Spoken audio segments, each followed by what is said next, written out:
નવું આધાર કાર્ડ બનાવવાના નામે પૈસા ઉઘરાવતી ટોળકી ઝડપાઈ છે। પૈસા ઉઘરાવતી ટોળકીને એસીબીએ રંગે હાથ ઝડપી પાડી છે। આધાર કાર્ડ કઢાવવા માટે ટોળકીએ 32,000ની લાંચ માંગી હતી। 32,000ની લાંચેથી જ 3 લાંચિયાઓ રંગે હાથ ઝડપાયા છે। ફરિયાદી યુવકને લોન મેળવવા માટે જરૂર હતી આધાર કાર્ડની।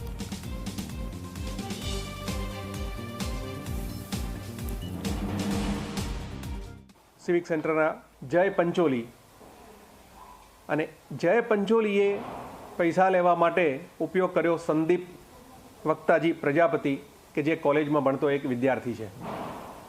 આ સંદીપ વિદ્યાર્થીએ 32,000 રૂપિયા સ્વીકાર્યા જય પંચોલીના કહેવાથી અને જય પંચોલીએ પૈસા માગ્યા હતા ભાગ્યે સોલંકી કોમ્પ્યુટર ઓપરેટરના કહેવાથી। આ ત્રણેય જણની કાલે ધરપકડ કરવામાં આવી છે। ગુનાની નોંધણી કરવામાં આવી છે। આજે રિમાન્ડ માટે એમને રજૂ કરવામાં આવી રહ્યા છે।